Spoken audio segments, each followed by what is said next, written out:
골로새서 4장 2절부터 6절 다 같이 읽습니다.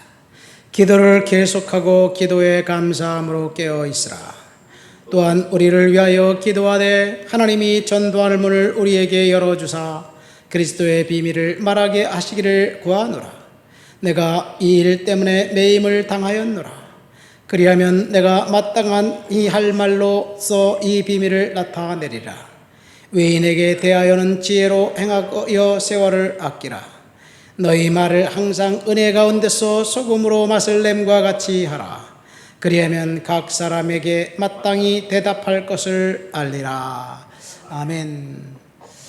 사도 바울이 골로새 교회에 보낸 편지입니다. 골로새 교회, 골로새라는 도시에 있는 교회입니다. 골로새라는 교회에 대한 이야기가 사도행전에 나와 있나요? 헷갈리죠? 사도행전에 나와 있지 않습니다. 그 말은 사도 바울이 골로새 교회를 개척한 것이 아니라는 것이지요. 그럼 골로새 교회는 누가 개척했습니까? 골로새서에 보면 에바브라 디도가 골로새 교회를 개척했습니다.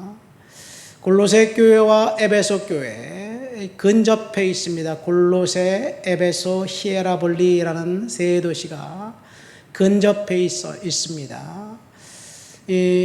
그러니까 에베소에 보낸 편지와 골로새에 보낸 편지, 그 도시의 특성상 비슷해요. 문화도 같습니다. 지리도 비슷합니다. 그래서 내용이 약 50% 정도가 중첩됩니다. 비슷한 내용입니다. 성도들의 이 청중들이 똑같기 때문에 그렇죠. 골로새서와 에베소서를 쌍둥이 서신이라고 합니다. 중요한 것은 골로새 교회에 이단이 들어와서 성도들을 유혹하고 복음에서 떠나게 하기 때문에 사도 바울이 복음을 서신을 썼습니다. 초대교회 당시 이단은 영지주의입니다. 영지주의의 특징은 그리스도의 인성을 부인합니다. 어떻게 신이 인간이 될 수 있느냐? 육체를 경멸하고 무시하는 그 태도를 갖고 있는 것이 영지주의의 특징입니다. 오늘날과 정반대입니다. 당시 사람들은 육체는 아무것도 아니다. 영혼이 진짜 그 사람이다라고 생각합니다. 그러나 오늘날 사람들은 영혼이 어디 있냐? 보여줘라. 볼 수 있냐? 없다. 육체가 다다. 그래서 우리는 육체를 열심히 가꿉니다. 화장하고 성형수술하고 돈을 들여서 온 몸을 가꾸기 위해서 대단히 노력을 하는데 영혼을 가꾸기 위해서는 아무런 행동도 하지 않습니다. 금방 늙고 죽으면 심판받아서 없어지고 흙으로 돌아갈 육체를 위해서 그렇게 열심히 가꾸는데 영혼에 대해서 무지한 것은 오늘날 사람들이 그만큼 하나님을 무시하고 산다는 이야기이지요. 어쨌든 당시 그 영지주의는 두 가지입니다. 첫 번째, 율법을 행해야 된다. 두 번째, 그리스도는 이 신성만 갖고 있는 영적인 존재다. 그래서 십자가도 부인하고 그 다음에 보혈도 부인하고 육체도 부인합니다. 이런 구조 속에서 이제 사도 바울은 거짓 선생들이 골로새 교회 성도들을 유린하고 있기 때문에 그 거짓 선생들로부터 성도들을 보호하기 위해서 보낸 편지가 골로새 교회입니다. 사도 바울의 서신의 특성은 딱 두 가지입니다. 전반부는 교리에 대해서, 후반부는 그 설명한 교리를 어떻게 실생활에 적용할 것인가에 대해서 이야기합니다. 그러니까 오늘 우리가 읽은 골로새 4장은 후반부이기 때문에 어떻게 신앙생활을 해야 할까에 대한 이야기고, 그리고 마지막 이제 끝 인사 바로 앞에 있기 때문에 결론입니다. 사도 바울이 골로새 교회 성도들, 이단 사상에 유린되어 있던 성도들에게 뭐라고 권면합니까? 2절입니다. 기도를 계속하고 기도에 감사함으로 깨어 있으라. 이 말씀은 저와 여러분들에게도 하나님이 들려주시는 말씀입니다. 어떤 상황에 있든지 하나님 앞에 계속해서 기도하고 감사하라는 이야기입니다. 하나님 앞에 기도하고 감사하는 것만 우리에게 허락하셨어요. 지금 우리의 삶이 힘들고 어렵고 우리가 원하는 대로 일이 진행되지 않는다 할지라도 하나님 앞에 기도하면, 하나님 앞에 감사하면 하나님께서 반드시 풀어주시고 역사해 주실 줄 믿습니다. 사도 바울은 끊임없이 기도할 것을 권면하고 있습니다. 그리고 자신이 직접 성도들을 위해서 기도했다고 이야기합니다. 데살로니가 교회 성도들에게 사도 바울이 뭐라고 이야기합니까? 우리가 하나님께 쉬지 않고 감사한다, 기도한다. 우리도 항상 너희를 위하여 기도함은 우리 하나님이 너희를 그 부르심에 합당한 자로 여기시기 때문이다. 항상 기도하라, 쉬지 말고 감사하라, 범사에 기뻐하라, 사도 바울이 말했지요. 이것이 사도 바울이 데살로니가 교회의 권면입니다. 로마 교회도 내가 항상 내 기도에 쉬지 않고 너희를 말한다 라고 이야기합니다. 디모데에게 사도 바울이 뭐라고 편지합니까? 나의 밤낮 간구하는 가운데 쉬지 않고 너를 생각한다. 사도 바울은 성도들을 위해서, 교회를 위해서 기도했고 너희는 나를 위해 기도해라 그렇게 이야기합니다. 오늘 주님께서 하나님께서 오늘 기도를 계속하고 감사하라고 이야기하고 있습니다. 여러분, 이 말씀은 저와 여러분들에게 오늘 주시는 명령입니다. 그럼 기도는 뭔가요? 기도는 그냥 단순히 하나님께 달라고 요청하는 거예요. 하나님 주세요. 하나님 주세요. 이게 기도입니다. 기도는 배우는 게 아니에요. 성경은 배워야 되겠죠. 그렇죠. 성경 공부는 그래서 배우고 제자 훈련을 하기도 합니다. 기도는 어떻게 하는 것입니다. 뭐 감사하고 찬양하고 뭐 예수님의 이름으로 기도하세요. 그렇게 맞춰야 됩니다. 그렇게 배운다고 기도가 되나요? 그러니까 기도는 하는 거예요. 예수님이 기도를 가르쳐 주셨나요? 딱 한 번 가르쳐 주셨어요. 제자들이 예수님께 요청하지요. 요한이 제자들에게 기도를 가르쳐 준 것처럼 우리에게도 기도를 가르쳐 주십시오. 그러니까 예수님, 그래? 기도는 이렇게 하는 것이다 라고 하면서 주기도문을 가르쳐 주셨습니다. 그리고 예수님은 기도의 모범을 보여주셨어요. 산에 가서 밤새도록 철야 기도를 하셨습니다. 새벽 미명에 기도하셨습니다. 제자들을 데리고 다니면서 기도했어요. 그러니까 기도는 그냥 하는 거예요. 여러분들, 새벽에 나와서 하나님 앞에 기도하는 것 굉장히 중요한 일입니다. 그런데 이 누가복음 11장에 보면 어떤 억울한 일을 당한 과부가 재판장에게 나가서 요구합니다.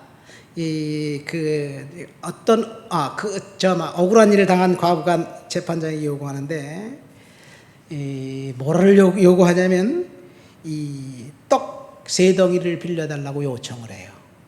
친구에게 떡 3덩이를 요청하는데, 그게 주기도문을 가르쳐 주고 난 다음에 한 말이에요. 밤에 잠을 자고 있는데 집에 손님이 왔다고 떡 3덩이를 달라고 요청하는 게 기도다, 그렇게 말씀하고 계셔요. 그 말이 무슨 말이냐면 기도는 무례한 부탁이고 요청이다라는 이야기입니다. 우리가 하나님 앞에 기도할 때 점잖게 이거 하나님이 들어주실까요? 안 들어주실까요? 그렇게 생각하고 합니까? 그냥 무조건 달라 그러는 거죠. 이게 기도입니다. 하나님이 하나님의 시간에 주실 줄 믿습니다. 계속 요청하시기 바랍니다. 다니엘이 기도하자 바사국 군주라는 사탄 마귀가 3주 동안, 세1회 동안 기도를 막았습니다. 만약 다니엘이 기도를 중간에 끝마쳤다면 응답이 없었을 거예요. 계속 요청하며 기도했습니다. 중요한 것은 응답입니다. 응답은 우리가 원하는 시간에 올 수도 있고 우리가 원하는 시간에 안 올 수도 있습니다. 히스기야, 죽을 병이 걸렸다고 하나님이 말씀하셨는데 성전에 나가서 기도하자 히스기야의 기도를 들어주시고 생명을 15년간 연장시켜 주셨어요. 그가 요청한 것을 들어주었습니다.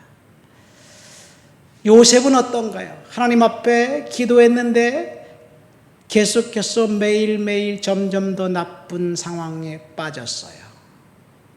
요셉이 감옥에 갇혀서 강간 미수범으로 있을 때 하나님이 요셉아 55일만 기다려라. 그러면 너는 애굽의 총리가 될 거다. 이렇게 말씀하셨나요? 말씀 안 하셨어요. 요셉은 하나님과 통해갖고 기도했습니다. 그리고 침묵하셨어요. 그런데 요셉은 침묵하는 그 기간 동안 자신의 삶에 충실했습니다. 응답은 하나님의 손에 달려 있습니다. 우리가 원하는 시간, 우리가 원하는 대로 하나님 앞에 기도하고 응답해 달라고 요청하지만 사실은 우리가 몇 날, 몇 시에 너의 기도가 응답받을 것이다 라는 사실을 아는 것, 그럼 평안할까요? 그러면 사람에 따라서 이제 하나님이 그날 응답해 줄 거니까 난 평안히 있겠습니다. 그리고 아무것도 안 한다면 또 어떨까요? 어쨌든 이 응답의 날짜를 아는 것이 중요한 건 아니에요. 하나님이 우리의 기도를 듣고 응답하신다는 사실을 믿는 것이 더 중요합니다. 믿습니까? 그러니까 우리는 믿고 기도해야 될 줄 믿습니다. 사도 바울이 이렇게 이야기합니다. 너희가 나를 위하여 기도할 것은 3절 4절 말씀 보니까 전도할 문을 우리에게 열어주사 그리스도의 비밀을 말하게 하시기를 구하라. 3절에 보니까 그렇게 되어 있어요. 전도한 문을 열어주사. 전도할 문은 누가 여는 거예요? 하나님이 여는 것입니다. 그리스도의 비밀을 알게 하여 비밀을 말하게 하시기를 구하라. 그리스도의 비밀은 누가 말하는 겁니까? 내가 말하는 거예요. 우리는 그리스도의 비밀을 선포하고 전도할 문은 하나님이 열어주실 것입니다. 우리는 그 말씀을 기억하면서 계속해서 기도해야 될 줄 믿습니다. 셰렌 키에르케고르가 이렇게 말했습니다. 기도는 하나님을 바꾸지 않는다. 기도는 기도하는 사람을 바꿀 뿐이다. 우리가 기도하면 하나님께서 하나님이 바꾸시는 것이 아니라 우리의 상황과 우리의 마음과 우리의 생각을 바꾸는 거예요. 기도를 시작할 때는 처음엔 달라고 땡깡 부리고 달라고 계속 요청했는데 기도를 끝날 때 되니까 하나님 안 주셔도 괜찮습니다. 하나님 감사합니다. 믿음으로 살겠습니다. 이렇게 말하고 기도를 끝낸 적이 다 있을 거예요. 우리의 상황을 하나님이 바꾸셨기 때문에 그렇습니다. 우리는 낙심하지 말고 계속해서 기도해야 될 줄 믿습니다. 기도할 때 하나님께서 역사하십니다. 그리고 오늘 본문 말씀 보세요. 5절 6절 외인에 대하여는 지혜로 행하여 세월을 아끼라. 기도하는 동안 우리가 할 일은 세월을 아끼는 것입니다. 6절 너희 말을 항상 은혜 가운데서 소금으로 맛을 램과 같이 하라. 그리하여 각 사람에게 마땅히 대답할 것을 알리라. 무슨 말입니까? 우리가 기도했으면 하나님 앞에 침묵하고 기다리라는 얘기예요.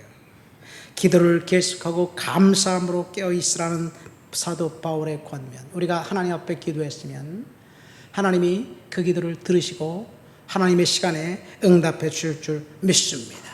하나님 아버지 감사합니다. 사도 바울의 권면, 기도를 계속하고 감사함에 깨어있으라는 말씀을 듣습니다. 하나님 계속해서 주님 앞에 기도하고 감사하도록 주여 도와주옵소서. 예수님 이름으로 기도합니다. 아멘.